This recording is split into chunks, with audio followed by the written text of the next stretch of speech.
So hello everyone, welcome back to your on YouTube channel project X. आज हम पढ़ने वाले हैं refraction of light. Refraction of light हमने कल स्टार्ट कर दिया था और आज भी हम कंटिन्यू करेंगे उसी को। और उसी में हमने कल केसेस देखे थे, ठीक है। हमने ये तो देख लिया था कि बेंडिंग ऑफ लाइट होती क्यों है, ये देख लिया था, कॉन्सेप्ट क्लियर था आपका। उसके बाद हमने कुछ केसेस देखे थे, जब एक मीडियम से दूसरे मीडियम में, तो पहले हमने देखा था कि एयर से जब ग्लास में गई थी लाइट रे, फिर ग्लास से जब एयर में गई थी, ठीक है। तो एयर कैसा मीडियम, एयर से जब ग्लास में गई तो एयर के साथ विथ रिस्पेक्ट बात करना है, ठीक है। जिस दो मीडियम की बात करें उन दो मीडियम के मतलब आपस में कैसे क्या है, उनकी डेंसिटी कैसी क्या है, कम ज़्यादा, ठीक है। तो एयर और ग्लास, तो एयर और ग्लास में एयर जो है हमारा रेयर मीडियम था, ग्लास जो है हमारा डेंसर मीडियम था। फिर हम गए थे, हमने लाइट रे को डेंसर मीडियम से एयर मीडियम में, तो मतलब अपना ग्लास से अपने एयर में। तो ग्लास कैसा मीडियम है, डेंसर, और जो एयर है हमारा वो रेयर मीडियम है, ठीक है। तो वो दो केस देखे थे और थर्ड केस देखा था कि जिसमें हम एक ही लाइट रे को दोनों चीज करवाएंगे कि पहले ग्लास अपने एयर से ग्लास, फिर ग्लास से एयर। जैसे ये एयर से ग्लास, फिर यही रहे ग्लास से एयर। समझ में आ रही बात? तो इसको हम एक बार थोड़ा सा रिकॉल करेंगे, ठीक है। बाकी तो आपको समझ में आ ही गए होंगे। ये रिकॉल कर लेते हैं और इसके मतलब जिन जिन फैक्टर्स पे ये डिपेंड करता है, जो लेटरल डिस्प्लेसमेंट होता है। चलो ठीक है, पहले तो इसको देख लेते हैं क्या हो रहा है यहाँ पे। ये हमारा PQRS जो है एक हमारा स्लेब है, या फिर अपना ब्लॉक बोल लो, ठीक है। ग्लास ब्लॉक या ग्लास से स्लेब बोल लो, ठीक है। अब यहां से हमारी light ray, incident light ray, कौन सी light ray, incident light ray, कौन सी, AO जो है वो इंसिडेंट लाइट रे है, ओके। और एक नॉर्मल हमने बनाई N डैश। नॉर्मल कब बनती है, जिस सरफेस पर रिफ्रैक्शन हो रहा है या जिस सरफेस पे रिफ्लेक्शन भी हो रहा था, ठीक है। रिफ्लेक्शन भी हमने पढ़ा था। तो जिस सरफेस पे, जिस पॉइंट पे, जिस सरफेस पे रिफ्लेक्शन या रिफ्रैक्शन हो रहा है उसके परपेंडिकुलर लाइन उसी पॉइंट पर जहां पर रिफ्रैक्शन हो रहा है। जैसे ये रिफ्रैक्शन कहां पे हो रहा है, O पॉइंट पर। रिफ्रैक्शन कहां हो रहा है, O पॉइंट पर। तो यहां पे परपेंडिकुलर कहां पे बनेगी, O पॉइंट पर ही बनेगी। सो O पॉइंट पे परपेंडिकुलर तो बनेगी, पर परपेंडिकुलर किसके परपेंडिकुलर होगी, PQ के परपेंडिकुलर होगी, ठीक है, क्योंकि इसी सरफेस पे रिफ्रैक्शन हो रहा है। ये बात अच्छे से ध्यान रखना, ठीक है। अब कहानी होती है शुरू कि भैया एंगल ऑफ इंसिडेंट कैसा कौन सा रहेगा, एंगल ऑफ रिफ्लेक्शन कौन सा रहेगा। ये चीज तो आप एक बात ध्यान रखना कि यहां पर एंगल ऑफ रिफ्लेक्शन मत बोल देना, ठीक है। एंगल ऑफ रिफ्लेक्शन वो एक ही मीडियम में जब बात चलती थी कि ये आई लाइट रे हमारी, ये टकराई और ये गई, तो एयर से आई और एयर में ही गई। समझ में आ रही बात? ये अंतर रहता है कि एयर से लाइट रे आई हमारी, एयर में ही गई, तो वो क्या हुआ, रिफ्लेक्शन। और यहां पे हमारा एयर से आई और ग्लास में एंटर कर गई, मतलब रिफ्रैक्शन, ओके। सो यहां पे एंगल ऑफ इंसिडेंस क्या हुआ, small I. Angle of refraction, और हाँ, जो इंसिडेंट रे है वही उसके वो जो नॉर्मल के साथ एंगल बनाएगी वही होगा हमारा एंगल ऑफ इंसिडेंस। और जो नॉर्मल रिफ्रैक्टेड रे के साथ, क्योंकि ये वाली रे कौन सी हो गई, रिफ्रैक्टेड रे, कौन सी, रिफ्रैक्टेड रे। तो ये रे रिफ्रैक्टेड रे के साथ नॉर्मल जो एंगल बनाएगी वो कौन सा होगा, एंगल ऑफ रिफ्रैक्शन, ठीक है। अब ये हमारी इंसिडेंट रे हो गई, अपनी रिफ्रैक्टेड रे हो गई। अब ये आई हमारी, अब जहां पर ये टकरा रहा है, जहां पर रिफ्रैक्शन हो रहा है, ये पॉइंट है B। सो OB हमारी क्या हुई, रिफ्रैक्टेड रे हो गई, ठीक है। और उसी पॉइंट पर परपेंडिकुलर खींचेंगे जो कि नीचे वाली जो सरफेस है SR उसके परपेंडिकुलर होगी। और किस पॉइंट पे नॉर्मल खींचेंगे हम, जहां पर रिफ्रैक्शन हो रहा है। तो रिफ्रैक्शन कहां पे हो रहा है, B पॉइंट पर। तो यहां पे नॉर्मल खींच दी, यहां से हुआ सेकेंड रिफ्रैक्शन। सो एक बात बताओ, ये थर्ड केस है। फर्स्ट और सेकंड केस में हमने एक बार रिफ्रैक्शन देखा था कि भैया एयर से ग्लास में एंटर कर दी तब एक बार रिफ्रैक्शन हुआ था। फिर सेकंड केस में ग्लास से एयर में एंटर कर दी तब एक बार रिफ्रैक्शन हुआ था। रिफ्रैक्शन मतलब कितनी बार यहाँ पे डाइवर्ट हो रही है, मतलब लाइट रे, मतलब यहाँ पे जो पॉइंट, ये पॉइंट के बाद क्या हुआ, इसका डाइवर्ट हो गई है, ठीक है। तो यहाँ पे रिफ्लेक्शन हो, जहां पर मीडियम चेंज हो रहा है वो बाउंड्री, जहां पर मीडियम चेंज हो रहा है वो बाउंड्री, जहां पर मीडियम चेंज हो रहा है।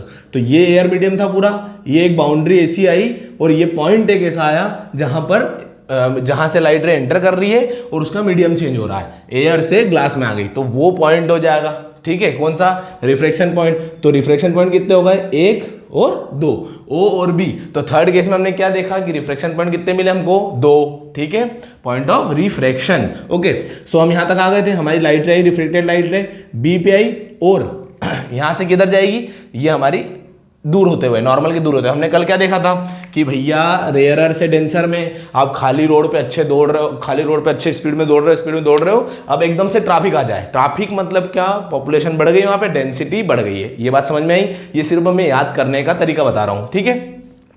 अब दौड़ रहे हो, एकदम से ट्रैफिक आया, आप स्लो जाओगे, सबसे पहली बात स्पीड स्लो हो जाएगी, ठीक है। सो डेंसिटी के बढ़ने के कारण स्पीड स्लो हो जाती है और उसी के कारण रिफ्रैक्शन हमको मिलता है। रिफ्रैक्शन उसी के कारण होता है, क्योंकि एयर रेयरर मीडियम था, ग्लास जो है वो डेंसर मीडियम है, ठीक। तो अब हमारी लाइट रे इसके अंदर एंटर करेगी तो क्या होगी, सबसे पहले तो स्लो डाउन, ठीक है, स्पीड। और मैंने कल अच्छे से वाइड में भी बता दिया था कि यार कौन सा पार्टिकल किधर अंदर हो जाता है, किधर बाहर रहता है, वो भी देख लेना, उससे वो रियल कॉन्सेप्ट है, ठीक है, वो रियल कॉन्सेप्ट है जिसके कारण ही होता है। ये मैं याद करने का तरीका बता रहा हूँ। तो अब आप गए भीड़भाड़ वाली जगह में, ट्रैफिक में आप पहुंच गए, तो अब वहां पे क्या सोचोगे कि और लंबाई दौड़ते जाओगे? नहीं, वहां डिस्टेंस नहीं, आप डिस्प्लेसमेंट लोगे। आप सोचोगे शॉर्टकट लिया जाए ताकि मैं भाग जाऊं। तो शॉर्टकट कैसे लोगे? नॉर्मल के पास जाए, क्योंकि नॉर्मल इस एरिया की नॉर्मल जो है वो शॉर्टकट है। सबसे स्मॉल डिस्टेंस कौन सी है? नॉर्मल है। तो सोचोगे आपकी नॉर्मल के पास चला जाए यार, नॉर्मल के ऊपर मत ले जाना, नॉर्मल के पास। मतलब एक दो चीजें होती है, या तो नॉर्मल से दूर बेंड होती है या नॉर्मल के पास जाती है। तो यहाँ पे क्या होगा, नॉर्मल के पास होगा। कब? जब रेयरर से डेंसर मीडियम में जाओगे। जब डेंसर से रेयरर मीडियम में जाओगे तो क्या होगा, नॉर्मल से दूर, ठीक है। सो ये रिफ्लेक्टेड रे यहाँ से सेकेंड रिफ्लेक्शन के बाद जो एंगल बनाएगी नॉर्मल के साथ, कौन सी रे है ये रे कौन सी है? इमर्जेंट रे। कौन सी रे? इमर्जेंट रे। और इमर्जेंट रे जो नॉर्मल के साथ एंगल बनाती है वो कौन सा एंगल होता है? एंगल ऑफ इमर्जेंट, ठीक है। अब कंक्लूजन, लास्ट में कंक्लूजन मिला हमको, क्या मिला? बड़ा ही शानदार कंक्लूजन मिला है कि जो इमर्जेंट रे है वो हमारी इंसिडेंट रे को अगर हम वैसे ही एक्सटेंड करते, मतलब अगर ये ग्लास स्लैब नहीं आती तो हमारी इंसिडेंट रे ऐसी आई थी, तो ऐसी कैसी आ जाती? ये जो डॉट डॉट दिख रहा है, ऐसी कैसी आ जाती हमारी इंसिडेंट रे, ठीक है। तो हमारी इंसिडेंट रे और इमर्जेंट रे, ठीक है, जो इंसिडेंट रे और इमर्जेंट रे हैं, ये दोनों पैरेलल पता चलिए, इन दोनों के बीच में एंगल 0 है। समझ रहे हो? ये दोनों जो लाइंस हैं ये पैरेलल है। कैसी है? पैरेलल है। मतलब क्या हुआ है? मतलब सोचो आप कि हुआ क्या है। मतलब पूरी ग्लास से अगर लाइट रे पास भी हो गई तो कुछ नहीं होगा, एक शिफ्ट हो जाएगी थोड़ी सी, बाकी रहेगी पैरेलल। मतलब अगर लाइट रे ऐसी जा रही है, ठीक है, तो ऐसी जा रही है तो ऐसी से टकरा के वापस हो ऐसी जाएगी। मतलब क्या कि ये लाइट रे तो ये लाइट रे है, ठीक है। अब ये मैं एक इमेजिन कर रहा हूँ, ठीक है, ये इमेजिन लाइट रे यहाँ से टकरा के ये आ गई, ठीक है। तो ये टकरा गई, पर ये दोनों आपस में क्या है? पैरेलल है।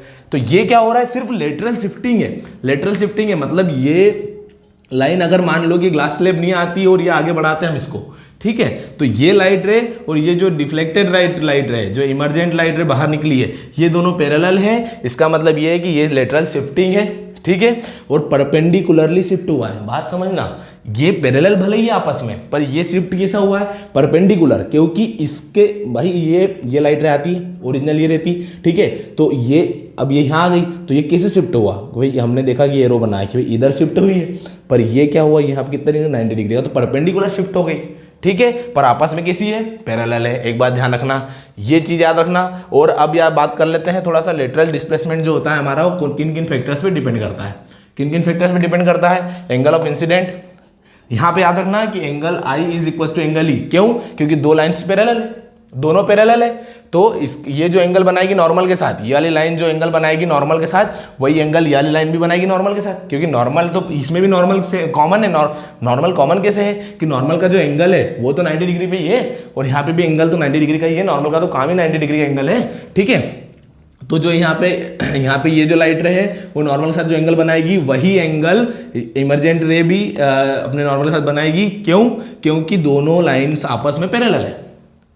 ये हमने वो उसमें पढ़ा तो था यार, वो अपने मैथ्स में, ठीक है। अब देखो एंगल ऑफ इंसिडेंट, सबसे पहली चीज फैक्टर क्या होगा? Angle of incident. Angle of incident पे डिपेंड करेगी, ठीक है। कौन? ये जो लेटरल डिस्प्लेसमेंट हो रहा है, ये lateral displacement, angle of incident. Angle of incident जितना ज्यादा रहेगा उतना ज्यादा आपका लेटरल डिस्प्लेसमेंट रहेगा, ठीक है। और यहाँ पे रिफ्रैक्टिव इंडेक्स पे भी डिपेंड करेगी। रिफ्रैक्टिव इंडेक्स का क्या रहता है, इसका होगा रिफ्रैक्टिव इंडेक्स, वो हम आगे पढ़ेंगे। रिफ्रैक्टिव इंडेक्स हमने बहुत बड़ा टॉपिक है, उसको पढ़ेंगे अभी, ठीक है। तो बस इतना याद रखो कि रिफ्रैक्टिव इंडेक्स पे डिपेंड करती है, एंगल ऑफ इंसिडेंट पे डिपेंड करेगी, और थिकनेस ऑफ स्लैब। स्लैब की थिकनेस जितनी ज़्यादा होगी उतना ज़्यादा ये डिस्प्लेसमेंट होगा, ठीक है। और वही लेटरल डिस्प्लेसमेंट होता है, तो लेटरल डिस्प्लेसमेंट हमारा उतना ज़्यादा हो जाएगा जितनी ज़्यादा थिकनेस रहेगी स्लैब की। तो ये तीन फैक्टर याद करना है अपने को कि तीनों फैक्टर पर रहती है। एंगल से आप सेटिस्फाई हो, ठीक है, थिकनेस से भी सेटिस्फाई हो कि भैया मोटाई जितना ज़्यादा होगी उतनी ज़्यादा डिफ्लेक्ट, क्योंकि जगह उतनी ज़्यादा रहेगी तो डिफ्लेक्ट ज़्यादा होगी, और जितनी ज़्यादा डिफ्लेक्ट होती जाएगी उतनी दूर हो जाएगी, बस वो रहेगी पैरेलल पर दूर हो जाएगी, तो जिससे कि हमारा लेटरल डिस्प्लेसमेंट बढ़ जाएगा, ठीक है। पर रिफ्रैक्टिव इंडेक्स से आप सेटिस्फाई नहीं हो तो वहाँ हम आगे पढ़ेंगे और आपको समझ में आ जाएगी चीज़ें रिफ्रैक्टिव इंडेक्स का क्या होता है। अब हम एक और हमारा केस बचा था, ठीक है, लास्ट केस है 4th वाला, कि अगर लाइट रे परपेंडिकुलर इंसिडेंट करती है तो क्या होगा, है ना। When light ray falls incidentally, ठीक है, फॉल्स इंसिडेंटली हो जाएगा, सॉरी इंसिडेंटली मतलब फॉल्स परपेंडिकुलरली, ओके। सो ये लाइट रे, पहले हमारी लाइट रे कैसी आती थी, मतलब ये ऐसी आ रही थी सारी, ठीक है, ऐसी मतलब कुछ एंगल के साथ आ रही थी, ठीक है। अब हमारी लाइट रे कैसे आ रही, परपेंडिकुलर, मतलब किस एंगल पे, किसके, इस सरफेस के 90 डिग्री, ठीक है, इस सरफेस के परपेंडिकुलर आ रही है हमारी लाइट रे। अब आई हमारी लाइट रे, ठीक है। अब हमने क्या देखा था कि बेंडिंग कब होगी, बेंडिंग कब हो रही थी कि जब ये जो दो पार्टिकल्स थे हमारे, ये स्लैब बना रहा हूं, ठीक है, लास्ट केस जब आपको हमने समझाया था, ये यहाँ पे रिफ्लेक्शन हुआ, ये गया, ये रिफ्लेक्शन हुआ, ये गया, ज़्यादा हो गया, ये गया, ये रिफ्लेक्शन हुआ, ये गया, ठीक है, आफ्टर रिफ्लेक्शन ये गया। अब मैंने यहाँ पे आपको क्या बताया था कि ये पॉइंट हमने बनाया था, ये जो सेम पोजीशन पे पॉइंट रहेंगे, ठीक है, सेम पोजीशन पे जो पॉइंट्स रहते हैं उनकी स्पीड सेम रहती है, जैसे ये पॉइंट और ये पॉइंट। अब ऐसे ये पॉइंट, ये पॉइंट, ये पॉइंट, अब ये पॉइंट, ये पॉइंट और ये पॉइंट, ये पॉइंट, ये पॉइंट, ये पॉइंट, ऐसे मतलब समझ रहे हो, ये जो सेम पोजीशन पे रहेंगे उनके पॉइंट के। अब मैंने क्या बोला था आपको कि ये जो यहाँ पे ये वाली रे है, ठीक है, ये वाली मतलब वेव है, इस वेव पे ये वाली, ये इसकी स्पीड क्या हुई, कम हुई एकदम, और बाकी ये तीनों तो मतलब इसे बंधे हुए, ये मान लो, ठीक है, एक पोजीशन मतलब बंधे हुए। अब ये अगर स्लो हुआ और ये फास्ट है तो कैसा मुड़ेगा, ये किस डायरेक्शन में मुड़ेगा, ये इस डायरेक्शन में मुड़ेगा, ठीक है, इसीलिए डिफ्लेक्शन हुआ था, ओके। एक बात क्लियर रखना कि ये प्रैक्टिकली बहुत अलग रहता है। प्रैक्टिकली क्या रहता है कि सिंगल लाइट रे थोड़ी नहीं होती, मतलब यहाँ पे कितनी लाइट रे आ जाएगी, हम जैसे 4 बना रहे तो ये मत समझना कि 4, ये वेव रहती है, वेव्स जिनको आप गिन भी नहीं सकते हो, ठीक है। तो ये वेव्स के फॉर्म में रहती है, इसलिए मैं बोल रहा हूँ जुड़े हुए रहते हैं। आप बोलोगे कि सर हम तो सिंगल रे की बात करते हैं जब डायग्राम में, तो फिर वो डिफ्लेक्ट कैसे हो जाती है, पर वो सिंगल रे नहीं रहती है, वो भी बहुत सारी रेज रहती है, समझ में आ रही बात। तो ये हम बस एक एक्सपेरिमेंट कर रहे हैं जिससे हम समझ रहे हैं चीज़ों को, ठीक है, ऑब्जर्वेशन हो रहा है हमारा कि क्या क्या हो रहा है, उसके लिए हम सिंगल रे लेते हैं या फिर 2 लेते हैं, ठीक है। सो अब यहाँ पे देखो ये चारों पॉइंट सेम पोजीशन पे पर, और एक साथ ये एंटर कर गए किसमें, ग्लास में। सो सभी की स्पीड कम हो जाएगी, ठीक है, कम हो गई, पर डिफ्लेक्शन हुआ क्या, मतलब हमारी जो डेफिनेशन है रिफ्रैक्शन की कि डिफ्लेक्शन, ठीक है, स्पीड स्लो हो जाती है और डिफ्लेक्शन होता है, और डिफ्लेक्शन ऑफ लाइट ही बोलते हैं रिफ्रैक्शन। किसी एक मीडियम से दूसरे मीडियम में जब लाइट रे एंटर करेगी और वो अगर डिफ्लेक्ट हो जाए तो उस फिनोमिना को बोलेंगे हम रिफ्रैक्शन ऑफ लाइट। अब यहाँ पे डिफ्लेक्शन हो रहा है, होएगा क्या, नहीं, हो ही नहीं रहा है, जो सीधी लाइट रे सीधी ही है, ठीक है, तो यहाँ पे रिफ्रैक्शन होगा क्या, नो रिफ्रैक्शन, याद रखना, no refraction, case of no refraction, ठीक है। तो यहाँ पे रिफ्रैक्शन होगा नहीं हमारा। अब लाइट रे यहाँ से ट्रेवल करते हुए आई और एंटर करा ग्लास में, पर हमारे ग्लास में क्या हुआ कि सारे जो पार्टिकल्स हैं उनकी तो स्पीड क्या है, सेम है। स्पीड क्या है, स्पीड तो सेम होगी ना, भले स्लो हो गए, बाकी स्पीड सबकी सेम रहेगी, जिसके कारण वो डिफ्लेक्ट हुए नहीं और सीधे चले गए और बाहर हो गए, ठीक है। सो ये होगी हमारी इसमें नो रिफ्रैक्शन होगा, ये लास्ट केस था हमारा। अब हम आगे बढ़ते हैं। चलो तो फिर अब हम आगे बढ़ते हैं और देखते हैं बहुत ही बेहतरीन एग्जांपल्स हमारे reflection of light, refraction of light के डेली एग्जांपल्स जो डेली में हम देखते रहते हैं। ठीक है, सो सबसे पहला एग्जांपल लेंगे हम स्टिक का। स्टिक का एग्जांपल लेने से पहले आपको मैं कुछ बातें बता देता हूं कि मैंने आपको पहले बताया था फर्स्ट लेक्चर या सेकंड लेक्चर में कि अगर किसी भी चीज को हमें देखना है तो उस चीज या उस ऑब्जेक्ट या उस थिंग से लाइट रे हमारी आंखों में एंटर करना चाहिए, तभी वो चीज हमको दिखेगी। मतलब कोई भी चीज को देखने के लिए उस चीज से लाइट रे जो आती है वो हमारी आंखों के अंदर एंटर करना चाहिए। चलो भैया अंधे तो नहीं, हमको तो देख लेते हैं हम, तो हमारी आंखों में वो एंटर तो कर रही है, पर कहां से आ रही है वो लाइट रे? ऑब्जेक्ट से आ रही है, चाहे वो ल्यूमिनस ऑब्जेक्ट हो या नॉन ल्यूमिनस हो, हमेशा लाइट रे उसी से आएगी और उसी से आके हमारी आंखों में अगर वो आ गई लाइट रे तो ही वो ऑब्जेक्ट हमको दिखेगा। सो बहुत बढ़िया। अब यहां पर भी कहानी क्या रहेगी कि ये स्टिक डुबोई, आपने कभी देखा होगा ना, स्टिक डुबोते हैं तो वो स्टिक जो रहती है ऊपर उठी हुई दिखती है, तो क्यों दिखती है वो बता रहा हूं। ठीक है, तो ये स्टिक डुबोई आपने, तो लाइट रे कहां से निकलेगी? क्योंकि हमको देखना क्या है, हम देखना क्या चाहते हैं? स्टिक को देखना चाहते हैं, या और कहीं देखना चाहते हो तो बात अलग है। ठीक है, तो मैं आपको ये बता रहा हूं कि भैया आप अगर स्टिक को देखोगे तो क्या कंडीशन बनेगी, स्टिक आपको ऊपर दिखेगी, क्यों? ठीक है, बाकी आपकी मर्जी, जो भी जहां भी देखना है। अब ये स्टिक ली डुबोई, ठीक है, आपको ये दिख रही है ऊपर, क्यों दिख रही है? सबसे पहली बात शुरुआत यहां से होगी कि ये हमारी लाइट रे कहां से निकलेगी? स्टिक से निकलेगी, स्टिक से निकली यहां से, कहां से निकलेगी? हमेशा एंड पॉइंट से। ठीक है, मतलब सेकंड वाला पॉइंट जो डूबा हुआ है उस पॉइंट से निकलेगी। अब यहां से निकली हमारी लाइट रे, यहां पे आई। अब देखो ये कौन सा मीडियम? वाटर। ये कौन सा मीडियम? एयर। वाटर से एयर में गई हमारी लाइट रे। सो यहां पे ये था डेंसर एज कंपेयर टू ये डेंसर मीडियम, ये रेयर मीडियम। तो नॉर्मल से नॉर्मल यहां पे खींचेंगे। नॉर्मल कहां पे खींचेंगे? जहां पर रिफ्लेक्शन हो रहा है और जिस सरफेस पे हो रहा है उसके परपेंडिकुलर खींचेंगे, और जिस पॉइंट पे रिफ्लेक्शन हो रहा है उसी पॉइंट पे नॉर्मल भी खींचेंगे। तो इस पॉइंट पे नॉर्मल खींची तो दूर गई। कौन दूर गई? लाइट रे। सेम हियर, यहां पे भी दूर चले गई, दूर गई तो ये ऐसी गई लाइट रे, और हमारी आंखें यहां हम देख रहे हैं भैया, ये हम देख रहे हैं। तो हमने क्या देखा कि ये लाइट रे इधर से आ रही, तो हमारा इमेजिनेशन पावर, हमने इमेजिन क्या करा कि ये लाइट रे यहाँ से आ रही है, सीधी आ रही लाइट रे, यहाँ पे आ रही है, यहाँ पे आ रही है। हमारे दिमाग को थोड़ी पता है कि यार ये रिफ्लेक्शन, हमारी आँख को नहीं पता ये चीज़ कि यार ये रिफ्लेक्शन हो रहा है कि जमाना हो रहा है। अब से पता चल जाएगा आपको, अब से पता चल जाएगा। ठीक है, सो ये लाइट रे कैसी गई? सीधी गई। ये लाइट रे कैसी गई? सीधी गई। ये एक वर्चुअल इमेज हमको दिखी इस स्टिक की कि यार ये तो ऊपर है, ये तो ऊपर बन रही है। वो वर्चुअल इमेज है। क्या है ये? वर्चुअल इमेज है। किसकी? ये हाफ डिप्ड स्टिक जो है, ठीक है, जितनी भी डीप डूबी हुई स्टिक है इसकी।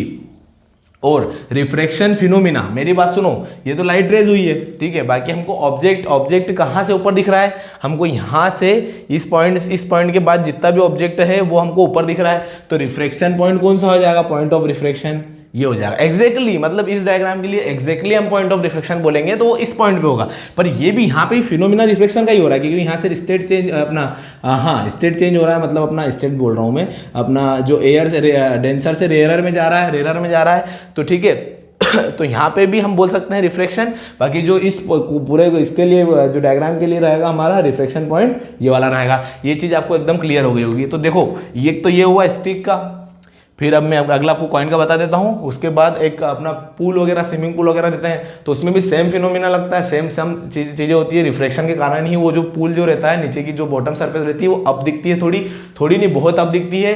तो बिल्कुल आप थोड़ा ध्यान रखें, ठीक है, पूल में नहीं तो कूद जाओगे, पिक्चर हो जाएगी आपकी। ठीक है, अब देखो यहाँ पे कॉइन इनटू द वाटर, यहाँ पे क्या रहेगा कि कॉइन से कहाँ से लाइट रे आएगी? हमारी ऑब्जेक्ट से आएगी, पक्की बात है। ऑब्जेक्ट से हमारी लाइट रे आई, ये आई।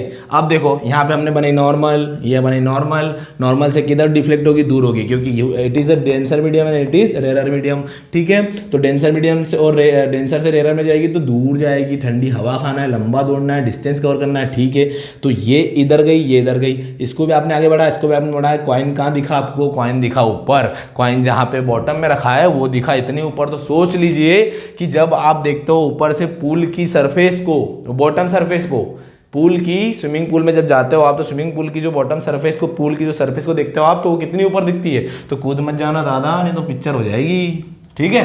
सो हमने देख लिया स्टिक, ठीक है, ये स्टिक हमने देख लिया, आपको कॉइन समझ में आ गया होगा। स्टिक के जैसे ही पेंसिल का भी रहता है और कॉइन के जैसे वो पूल की जो बॉटम सरफेस है वो भी ऊपर दिखती है। तो कुछ नहीं, दो सभी में क्या कौन सा फिनोमिना लग रहा है, refraction of light. Refraction of light के कारण ही हमको ये सब खेल हो रहे हैं और ऐसा सब कुछ दिख रहा है। सो ये हुआ हमारा रिफ्रैक्शन ऑफ लाइट के एग्जाम्पल्स। ठीक है, बहुत ही प्यारे एग्जाम्पल्स थे। अब हम लॉस की तरफ बढ़ेंगे, लॉ, उसके बाद हम देखेंगे इमेज फॉर्मेशन वगैरह सब कुछ। सो आज के लिए हम इतना ही करते हैं, आज एंड। ठीक है, और आप सभी को ये सब पसंद आ रहे हो, ये कॉन्सेप्ट समझ में आ रहे हो, इसका फील आया हो, अगर फील आया हो, ठीक है, फील आया हो तभी अपने दोस्तों के साथ शेयर करें, सब्सक्राइब करें, लाइक करें। और okay, thank you so much, जय हिंद।